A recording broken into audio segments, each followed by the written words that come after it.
Hey, good afternoon, everyone. State Representative Emmanuel Chris Welch here. Thank you for joining me for my Sunday afternoon Facebook Live conversation. Today, we've added Twitter to our live sphere. So if you're watching on Twitter, welcome to our Facebook Live conversations on Sunday afternoon. We typically do them Sunday afternoon and Tuesday evening. So today, buckle up because if you don't, you'll get a ticket. I have a couple of great guests with me here this afternoon. I want to introduce these fine gentlemen, and then we're going to jump right to questions. I am honored to have my friend, the director of the Illinois State Police, Brendan Kelly, join us here. He is a former state's attorney of St. Clair County, he still lives down there in St. Clair County, a graduate of the University of Notre Dame and St. Louis University School of Law.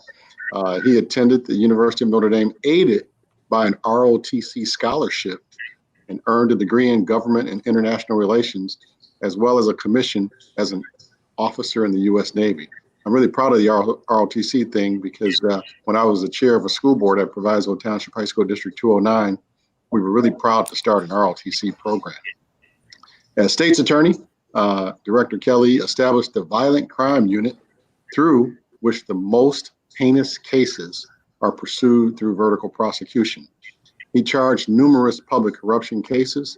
He is married, a father of two boys. He's so impressive that both Democratic and Republican governors have tapped him to key roles in government. Welcome, Director. How are you? Very good, Representative. That's a bio that you're giving me more praise than I deserve. That's for sure. All well earned, my friend. Thank you. I'm also honored to be joined by a 30-year veteran of the Illinois State Police Department, Lieutenant Colonel David Byrd. He's one of your top advisors in the administration. He joined the Illinois State Police in 1989 and almost now at his 31st year as an Illinois State Police officer. You know, they just click by, don't they, Colonel? Yeah, in August 21st, I'll start my 31st year. I love it just as much as I did when I walked in there in 1989. So. Wow. He has worked the streets of Chicago his entire career.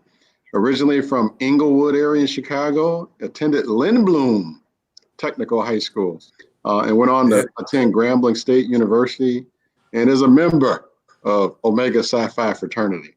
That's correct, sir. That's correct. Welcome, Colonel. How you doing there, sir? Great, sir. Thank you for having me, Representative. I really appreciate it. Thank you so much. No, I appreciate having both of you here today. And, you know, I typically like to talk for about 30 minutes because I'm just appreciative and respectful of your time. So let me jump right to it. I want to put both of you right on the hot seat and ask you some questions about the George Floyd murder. We're approaching the 1 month anniversary of that horrific incident. I think tomorrow is actually 1 month to the day. We all saw the video. I think you guys are the first two law enforcement officers that I've actually had a live conversation with about this. So I really want to get your takes on the George Floyd murder. And Director, let me start with you. What was your reaction when you first saw that video? It was very hurtful to watch. It was painful to watch, and you know, a few things came to mind. One, that it's wrong tactically. It's not something that the Illinois State Police would do. It's against policy. It's against training. It's against our procedures. It's against the law. So it's also wrong legally. Obviously, we'll see how things play out in the state of Minnesota in terms of the legal outcome and what type of result we see there. But it's also wrong morally. I think that you can see that the loss of humanity in the eyes of that officer who has now been charged with murder, not seeing the human being underneath their knee. And I think that's at the heart of some of the problems that we have, is this cycle of dehumanization where officers are exposed to terrible things all day, every day. And we put them in that situation as a society. And frankly, we don't do enough to help them manage that and be able to deal with that. And sometimes you see people that are not stepping up and intervening and making sure something like that doesn't happen. And I think that's got to be a big part of it. And I want to jump to the conclusion of our conversation, but I think that's probably where we really need to take a lot of our conversation, is making sure that we don't lose sight of the human beings that are being dealt with, both on the side of law enforcement as well as the people that are being policed. So it was hard to take, and it has caused a lot of damage and done a lot of damage to the good relationships that have been built up over the years. The great efforts have been made to build trust with the community, but it has prompted some good conversations. Prompted some good things that I think maybe we've needed to talk about for a long time. And the Illinois State Police, I think, is the best law enforcement agency on planet Earth, in my humble opinion. But we can always do better, and if we can help to lead the way, then that's what I think part of these kind of conversations are for. But Colonel Byrd is somebody who's committed his life to serving the public, and frankly, sometimes leaders like me need to get out of the way and let others speak from their hearts about what they're seeing, because frankly, that has a greater effect on change in the long term, sir. Colonel, as a law enforcement officer for 30 years, going on 31 here in a month or so, a Black man in law enforcement, what was your reaction coming from that unique perspective?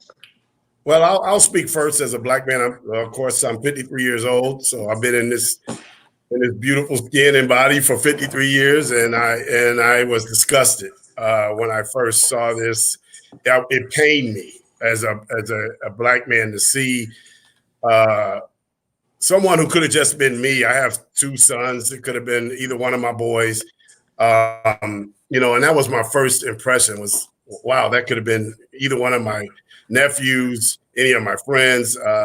It was just so cavalier in his actions, the way that he snuffed out his life, and he just didn't look like he cared at all. And I think that's what pained me the most. And that's just just looking at it from a Black man's point of view. And as a law enforcement officer, like I said, I was extremely disgusted. I just couldn't understand. When we make arrests, we always tell our personnel, we talk about what's reasonable and what's necessary and what's lawful. Those are the three things that we dictate to our officers on a daily basis. And at no point did any of those meet any of the criteria. It definitely didn't look reasonable.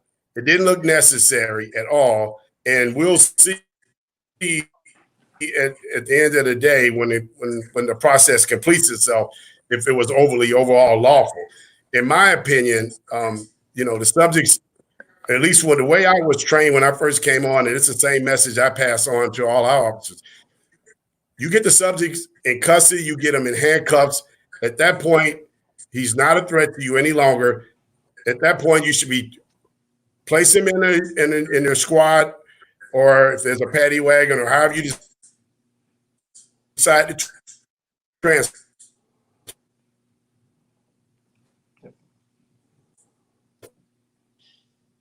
them and get them to the station. And then it wasn't necessary.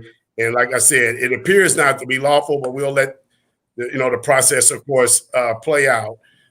But like I said, it hurt me because I felt like that could be my nephew, my sons. I have several nephews. I have two boys. I have tons of friends who look just like I do. And I could just imagine that could have been either one of them at that location at that time, going through something similar to what occurred to Mr. Floyd. So, but that's just my 2 point of views on it. Thanks, Colonel. Director, I want to ask you a question about a Facebook post that you made. It really caught my attention, and I shared it on my page as well. And I saw that it was shared by quite a few. It was very powerful, and it seemed to be a compilation of the thoughts of many of your troopers, like Colonel Byrd. Tell us about that post. Well, I know that there were many heartfelt and sincere statements by many in law enforcement and positions of authority dealing with criminal justice issues after the death of George Floyd. But I just felt the need to take some time and really listen to what the men and women of the Illinois State Police were saying. Really hear it from them, gauge their feelings, gauge the impact that it had on them. Because frankly, again, if you're going to have sincere, committed dialogue that results in substantive change, sometimes you just got to, shut up and listen. And there's a lot of emotions with it. There's a lot of complicated things that we hear from our friends and our family, and knowing how to respond to that appropriately. Sometimes it's difficult to find the words. We Irish guys like to talk and gab, and we've got the gift of blarney. We're very verbose, but sometimes it helps to just shut up and hear what your people are saying. And so, rather than an official statement, which of course, in my job as director, that's part of the process. You're obligated to do that as a public servant. I thought it was important to hear the words that our people were saying within the ranks, from trooper all the way up to people like Colonel Byrd, and everything that they were feeling, they were saying about how that was so contrary to what they've learned as officers in the Illinois State Police, it's contrary to what they do on the street every day. How frustrating it is, frankly, just the feelings of, that's not us, but we're gonna get blamed for it, and how do we deal with that, and how do we, just make sure that we keep seeing all of God's children as God's children, and not just objects and things that can be the subject of blunt force, and that's tough, and that's really personal. And sometimes it's, again, good for people in positions like me just to step out of the way and let the people say what they have to say. That I think their words were more powerful from the men and women who served than anything I could say. I think why it was so good to see, it's important to underscore that the majority of folks out there every day are really good, hardworking, honest law enforcement officers who go to work every day to serve the people. And we can't let a few bad apples ruin the reputations of all of you out there that are really working hard to serve and protect. I'm talking with the director of the Illinois State Police, Brendan Kelly, and Colonel David Byrd, a 30-year veteran of the Illinois State Police. Feel free to share this conversation with your friends so that they can hear this great conversation. Some pretty wise and thoughtful gentlemen here sharing their thoughts on the George Floyd murder. And we're going to talk a few moments here about police training and standards. But I want to first, Colonel, get your thoughts on the protests that we've seen all across the country and even here in the state of Illinois. What's your thoughts? Well, of course, I mean, going forward, as I think the director already spoke about, is that we protect that First Amendment right for all communities within the state of Illinois, and I'm sure every department does that throughout the country. Just to give you an example, my daughter, she said, "Hey, Dad, I'm going to go attend a protest. I'm like, "Yeah, sure." I encouraged her, not just all my nieces, nephews. I encouraged them to protest in a peaceful manner, which they did. I knew they had a lot on their hearts, and I knew they had a lot to get out, and I wanted them to do that. And it's tough. I'll be honest with you. It's been a little tough for my family personally because, and not just my family, a lot of my friends who have supported me through all my 30 years on this job. But I know sometimes you get caught in, you're almost between a rock and a hard place because you want to be able to support me as a police officer, but although you also feel like you should be supporting, the injustices that you have seen. And I think sometimes and I tell them all the time, look, I want you to support what's right, but I also understand that, you're going to find yourself in a little bit of a back and forth when it comes to the police, but just understand that most law enforcement officers are come to work and do an amazing job every day. But there are some officers and we try to, vet those when it comes to their prejudices and their biases. You cannot do this job. And I'm telling you, with 30 years of experience, you can't come onto this job and, a lot of times officers are just tolerant. It can't be tolerance, because tolerance is different. Tolerance means you're doing something you really don't like it, but so when you tolerate a culture, that's not what we're looking for. You have to be accepting of the culture. And when I started this job, and I'll just be bluntly honest, I grew up in an all Black neighborhood all the way through high school. I went through a historical Black college, Grambling State University, predominantly Black. And then the first time I ever interacted with other races was when I stepped into the State Police Academy. It was the first time. And it was an eye-opening experience, but I think my moral compass was set so straight when I, just through from my mother and my grandmother and all my, my aunts and uncles, they set my moral compass so straight that when I got there, I was able to just be so accepting of different views, different ways of looking at things. So we need that in all officers. You cannot work as a police officer in all these different cultures if you're not accepting. And like I said, it's a difference between being tolerant, because sometimes I hear tolerance. I don't hear accepting. And I don't hear that acceptance. I hear tolerance. And that's just two different things. So you have to be accepting. And that's why I knew when I took on this job that I could police in any community that the Illinois State Police felt that I should be in, or wherever they placed me. It was lucky for me that I was able to go home and police, which I wanted to do, because I think I could make a change. I could help make change within the communities as a police officer. That's why I took this job. I wanted to do this job. I can go back to when I was 5 years old. I have a picture there's a 5-year-old picture of me with a badge on, and I would not take that badge off. I know my mom, she took me to take pictures. I think it was at Sears, and she couldn't get them to take the badge off. The photographer is like, he doesn't want to take the badge off. And she's like, all right, well, just forget it. Let him take the picture with the badge on. That's a great story. But that just goes to show you how this was my dream. And for me to see the way that officer treated Mr. Floyd, I mean, it hurt me, because this is something I always wanted to do, and I knew that's not the right way you police. That's just not how you do it.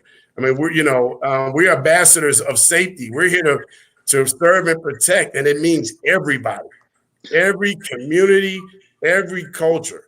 We should be treating everybody the same, and that's one thing that we have constantly pushed to the Illinois State Police, and we have a history of doing the right thing.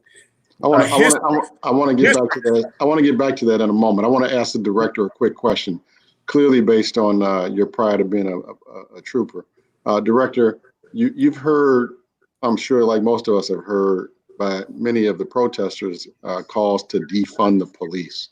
What's your take on that? When you hear that term? Yeah, well, a couple of things come to mind. First is, as the governor said, that's a really poorly worded way of describing what I think maybe some people who are saying that are trying to get at, which is that we do need to fund the things that cause all the terrible inequalities and inequities that lead to the problems that law enforcement are always being called to try and fix. I mean, there's a reason that there's violence. There's a reason that there's drug addiction. There's the reason that there's mental health problems. It's because those things have not been properly addressed by society for years and years and years. And those inequities and those difficulties that lead to addiction and drug trafficking and sex trafficking and domestic violence and young men killing each other in the streets, all those things have their roots in these inequalities that, frankly, are not things that the police caused or things that they can necessarily be able to address. But yeah, when there's violence, you send the police. When there's somebody who's a mental health issue and displaying some mental health problems, that's disrupting things. Well, what do we do? We call the police. So I think there's plenty of men and women in law enforcement, in the Illinois State Police, that are more than willing to have that conversation about making sure that we're not used as the tool for everything, and that the Department of Human Services has things that they can do to help people, so they don't have to find themselves dealing with law enforcement in terms of mental health. Or hey, there's nobody who believes in treatment stronger than our drugs and drug task forces and our MEGs, who they'd rather not have to stop the drug addiction, because people aren't addicts in the first place because they got some type of treatment or mental health. So I hear what's being said there. It can be articulated better, and we can have those conversations in a way that can be productive. The other thing is, I just think, as the director of the Illinois State Police, one of the missions that we do, and the missions that the Illinois State Police do, they need to continue to be supported. And I think they have the full-fledged bipartisan support of people. Who's going to do that? The public corruption investigations. The Illinois State Police should be doing that. Who's going to do the criminal background checks that everybody needs for employment and for making sure that we have people in positions that have a proper background check? Who's going to maintain the sex offender registry? The Illinois State Police. Who's going to do the statewide 911 and make sure we have next gen 911? State Police. Who's going to do all those things that our forensic scientists do? We need funding for that. Everybody agrees that all these different missions that the ISP does to keep the streets safe and to combat violent crime, public integrity, all those missions that keep growing, that the legislature and the governor's office and the public is asking us to do. Those things have got to be maintained, and we can continue to have those conversations about funding treatment and mental health services and the protection of children in schools, but also making sure that we have what we need for the men and women of the ISP, and we have enough of them to get the job done. So I appreciate your support that you have shown in the last two budget cycles to make sure we have more cadet classes to accomplish those missions and to be able to do those things that the public expects us to do. We can do both. This is not it's not an either nor. We don't have to have a zero-sum game here. Well, Director, I think you guys make it easy for us to support what you do. And I think a lot of folks don't know exactly the extent of what you do. And I think that's why these conversations are so important to have. Many people are probably learning for the first time the things that you do based on what you just said. I got to tell you, I have personally not heard complaints about our Illinois State Police, which makes me ask the question, Colonel, how is your training as an Illinois State Trooper different than a local law enforcement officer who, I unfortunately, we hear complaints about local law enforcement officers a lot, many who bounce from suburb to suburb. Can you shed a little light on that for us? Well, I'll be honest with you.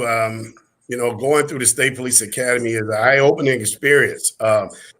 It's a paramilitary organization. So you take orders. You don't get to go home every day. A lot of academies, I know they release their cadets to go home on the nightly basis. There are some academies that do that. Illinois State Police, they will not allow that. So they have control over you for the whole week. You get your release on that Friday to go home for the weekend. So you're very focused for that week. You don't have, sometimes you have family. If I went home, I can only imagine if I went home every day while I was trying to become a police officer, how things would have my mind would have just been working too much. And I want to focus on the task at hand, which was, being the best police officer I can be. So I think that's just one component that the state police has you under their control, and they can make sure that you're getting the training for the whole cycle of the week. So you're really thinking being a police officer 24 hours a day, because you're not being. How long does that training go? How long is the training from beginning to end? Oh, you're looking at 6 months. You're going to be in the academy. Wow. Approximately six months of your life is given to learning how to be the best police officer you can be. And, and I can tell you that even after you become a state trooper, we have quarterly training that we do. Every quarter there's a training done on defensive tactics. Every training, firearms training quarterly, we do for every officer. So they're required to pass all these different concepts of training. You're talking about, we have simulators now, which are amazing. The simulators that we are using now, and I wish we would have had those back in 1989. Technology hadn't caught up yet. But now that we have them, Representative, that you should probably actually do some of these simulators, some of these scenarios. You would probably get a better idea, at least what we're dealing with. Colonel, Yep. sign me up. Sign me All right, up. I'll sign you up. And I just wanted to give you an example of some of the simulators and how they work. They're about 900. You can put about 900 scenarios in the simulator, and you can change the outcome of the actual scenario as the officer's going through it in real time. And it gives you so many different options. So officers have to stay on their toes. They have to constantly remember their training.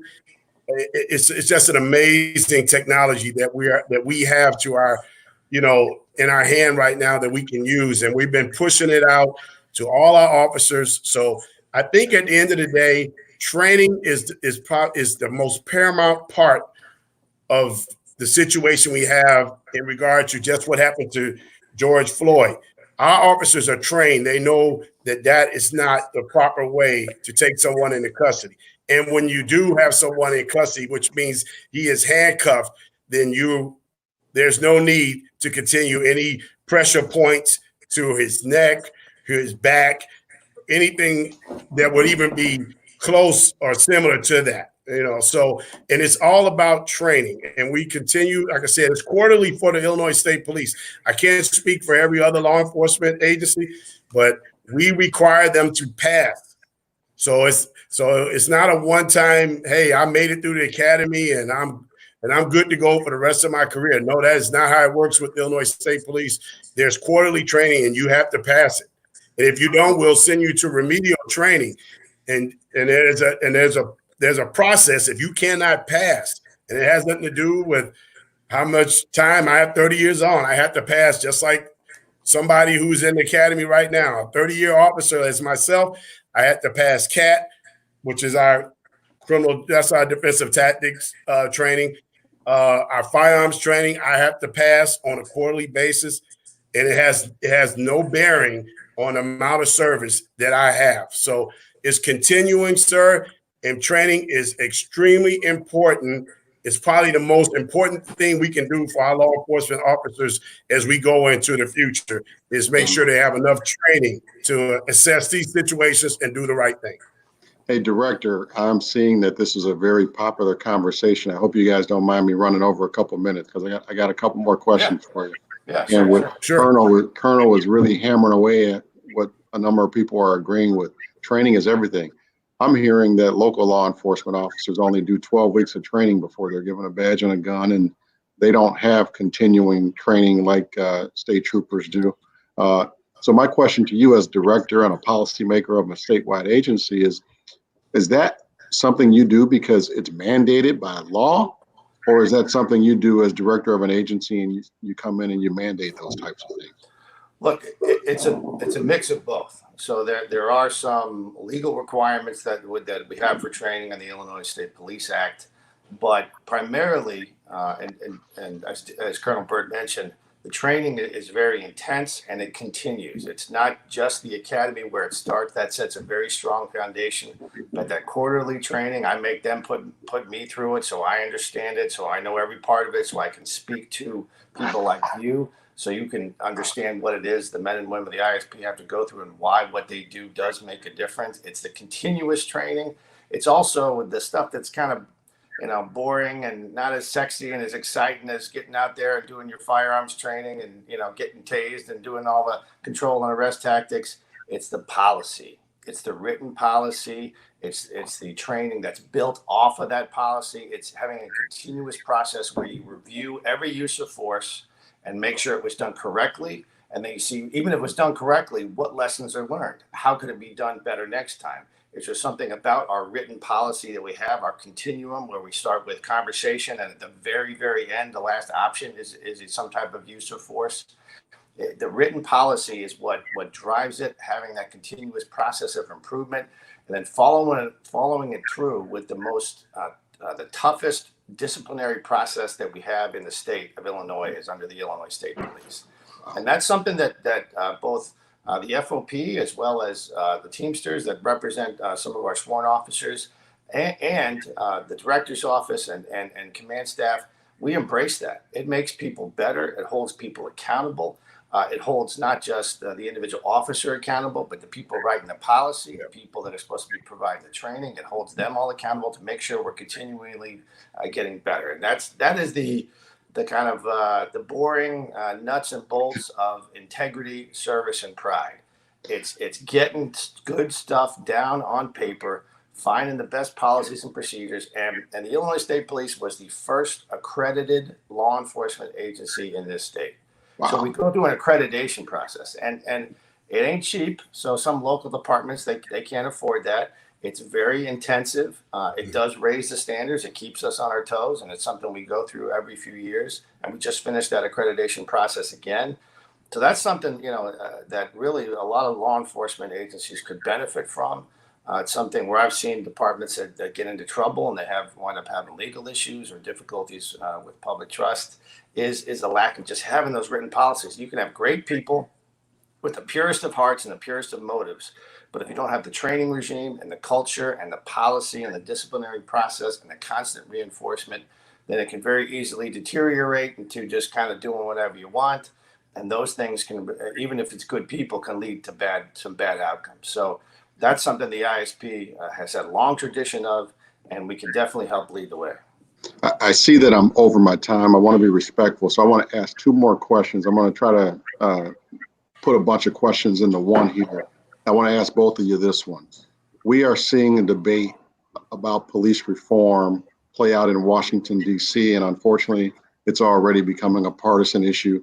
Democrats have filed a bill. Republicans have filed a bill. We need to make sure that this watershed moment in history is not missed. Where should we go in this country and in this state on police reform? How do we end police brutality? And are there any new laws or ideas that you would suggest to a policymaker like me who wants to take advantage of this moment in history? Colonel, I'll have you answer that first, then Director. Well, like I said, I am a proponent, like I said, for the training concept. I think that transparency and accountability cannot be weighed higher because, and like I think the director brought it up, and I just want to speak just about some of the stuff the Illinois State Police that we do within the department is that we do random video review of officers' video cameras, random.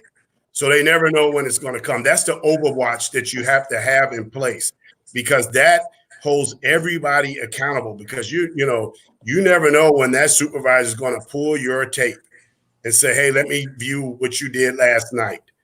And I think that's the accountability that you have to have. And let me just go forward with that. I know we talked about training and police brutality. Some of the police brutality that I have seen, some that I've just heard recently over the last few weeks, I've heard a few situations occur in other states. It still goes back to that moral compass. They morally, I think some officers say, well, the law says I can do this. My policy says I can do this. But morally, should you be doing it? So, and I've always said that I never needed the Illinois State Police policy and the laws of the state to tell me how to treat a person. I treat people like the way I want to be treated. I've always done that, and I think we need more of that going forward within our department. And we have to continue to push that to our police officers, and we have to vet them before they even get into our ranks. It's extremely hard to locate and find those bad apples unless something serious happens, like what happened in Minnesota. So it's hard to find them. So we have to do a better job of vetting those officers before they get into our ranks. And once they do get into the ranks, we have to have that overwatch, which was what I'm saying about, I think the director talked about the discipline that the state police has. We have progressive discipline action. So we won't let an officer go off the rails and he won't continue because we will notice it. It'll be identified. We'll make change. We'll try to change wherever we can. And if that officer doesn't make that change, then we will go at some point. The process will take us to termination. And we're not afraid to terminate with Illinois State Police. And other departments cannot be afraid to terminate their officers if they're not treating people like the way they should, if they're not following the laws of the state, if they're not following the policies of that department. They can't be afraid to do it. But I'm telling you, the overwatch that is required, we have it in place. We do an amazing job of it. I'm not just patting ourselves on the back because I've been here for 30 years. I've seen it. It's an amazing. We just have a good package when it comes to discipline. I think we can definitely share it with any other agency that would like to see it. But at the end of the day, it's the overwatch that you have to have, and you have to vet those officers before they get into your ranks. Because once they get into your ranks, it's extremely hard to identify them unless they go too far out like they did with Mr. Ford. Director, that was a pretty good answer. Any thoughts on that? It's hard to follow Colonel Byrd anytime he gives an answer, but everything he's saying is absolutely correct. And there's good ideas from the Republicans, from the Democrats. It doesn't have to be a partisan issue. There's some good concepts there, things that frankly the Illinois State Police do already, but we can spend the days and the time and the months ahead making sure we're finding a good consensus about what type of policies we want to see as a state going forward. But I frankly think if we do not address the issue of officer mental health and their well-being, all of that will be for nothing. Whatever policies we have, whatever laws we pass, that will be for nothing if we don't get at this repeated sort of cycle of dehumanization that we put the public through and the police through. The most important tool that a police officer has, that I've seen them use over and over and over and over again, is not their firearm, it's not their squad car, it's not their computer, it's not their taser, it's not all the other amazing equipment that they have, it's their brain. That's the most important piece of equipment that they have.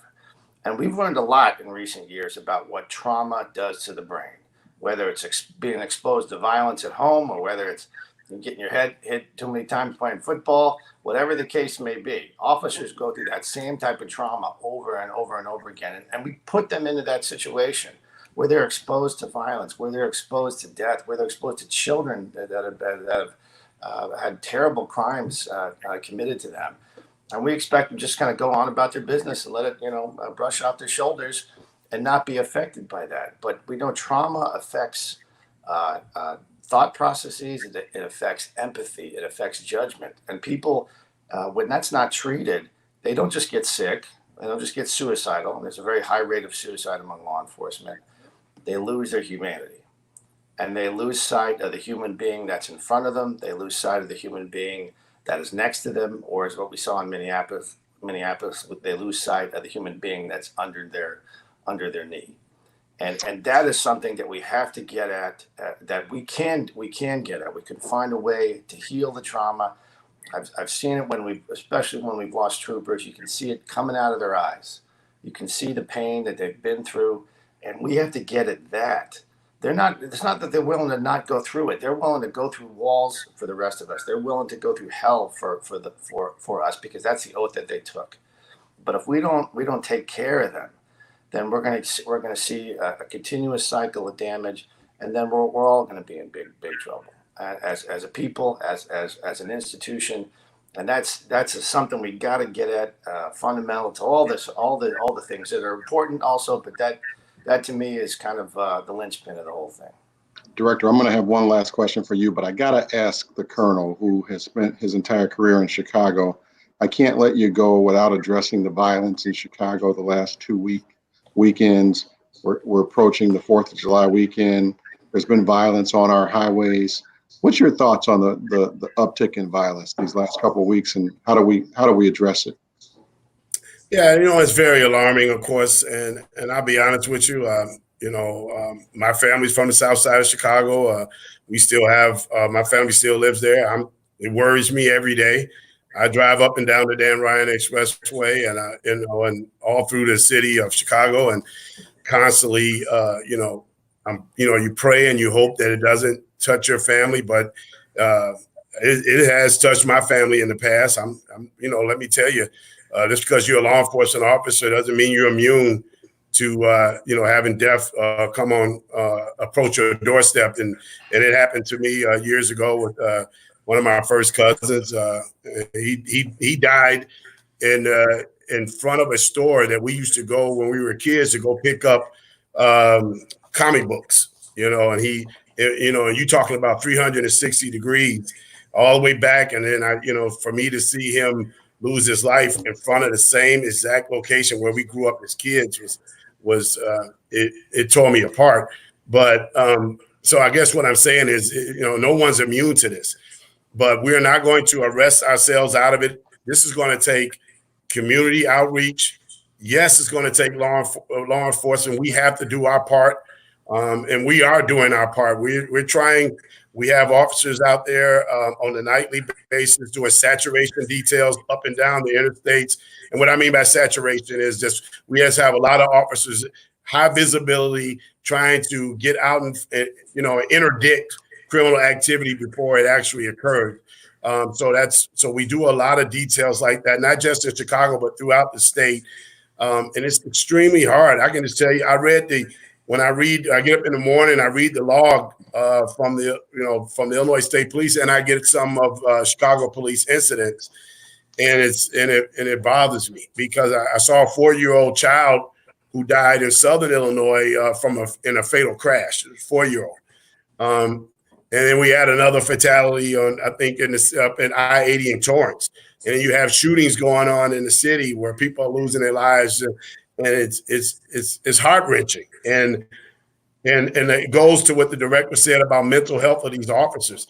I mean, you have officers who, dealing with a 4-year-old who just lost their life. I mean, most of these officers have kids, and they have a direct correlation. It triggers them because they think about their kid immediately when you see a 4-year-old who lost their life. We had several young, small children who lost their life in the city of Chicago this past week. It's heart-wrenching. You cannot. It's going to take us all. It's going to take the community. We're going to have to do some economic. It's going to take some economic help in a lot of these areas because people at least $1 billion in every one of these areas is what we're calling for. Hey, I wouldn't even stop there, Representative Welch. And I guess I just want to say this: that here's the difference in a lot of our high crime communities is opportunity. People need opportunity. The reason why I am sitting in this uniform is because my mother made sacrifices and gave me an opportunity. Without the opportunity, who knows how I would have ended up. I mean, and that's where the difference is. That's where the difference lies. We have to make sure that there's opportunity in all these communities that are affected by high crime. And it's upon everybody to do it. And like I think the director said about humanity, I'm afraid about how things will look in the next 5-10 years if we don't make change. In regard just to humanity as a whole. I'm not talking black, white, Hispanic. I'm talking about humanity, everyone. If we don't make changes now, or we don't start making change how we treat each other on an everyday basis, I don't know how the next 10 years is going to be for us. And man, I could talk about this all day, Representative, because it really, it bothers me, the type of crime that we're seeing. But I will say that the Illinois State Police has partnered up with Chicago Police and other local municipalities throughout the year. We've done it for years to assist and help with the crime problem in the Chicago metropolitan area. We will continue to do that with the direction of Director Kelly. And I know he's given me a lot of latitude to push our forces wherever they need to go, and we will continue to do that. But thank you. Director, I think he set it up for you for the last question. Opportunity. Those looking for an opportunity to work for the greatest law enforcement agency in the state of Illinois, how can they find it? Well, we have another cadet class planned here shortly. We have ability to access that information to sign up. It's available online. You can go to our Facebook, go to our Twitter, go to our website. We want you. If somebody's watching this right now, send us your information and we'll make sure we reach out to you. We need good people. We need people from all over the place. We need people that look like the state working for the Illinois State Police. We want everybody, and which kind of brings me to the last point. And not many people know this, but the Illinois State Police has a history of leading the way in change and making sure we are building that trust between the people who are being policed and those who are doing the policing. The Illinois State Police hired the first African-American trooper in the history of the United States in 1941. So we're a forward-thinking agency. We're a forward-thinking department. We can help to lead the way. And to me, the thing that is the solution to a lot of these problems is a lot more of what the Illinois State Police stand for. That's integrity, service, pride, the things that are the values about the Illinois State Police. We are reaching our 100-year anniversary. In 2 years, the ISP will be 100 years old. If you want to be part of the greatest law enforcement agency on planet Earth, we want you. We need you. Where you don't have to have a bachelor's degree anymore, thanks to the bill that you voted for and that the governor signed. It had broad bipartisan, I think it was unanimous, bipartisan support. We need people that have got the right heart, like what Colonel Byrd is talking about, the kind of heart that he has. We need those people serving the Illinois State Police. Sometimes that comes with a degree. Sometimes it has nothing to do with the degree. It's all about what's in your heart. And those are the people that we want now and for the next 100 years. So I appreciate the time, Representative, and I appreciate you giving us a chance to speak to your constituents and anybody who wants to listen about what the Illinois State Police stand for. Well, I want to thank you both for a great conversation this afternoon. I just hate that it has to end. And I certainly encourage folks to look for opportunities to work for the Illinois State Police. You guys do a remarkable job. And I can tell you, I appreciate it. And a number of folks in my district appreciate it. Continue to do the great work that you do. And thank you. And all of you, thank you for tuning in and listening to this wonderful conversation this afternoon. You guys all enjoy the rest of your day and be safe over the holiday next week. Take care. Thank you, sir. Thank you. Appreciate it.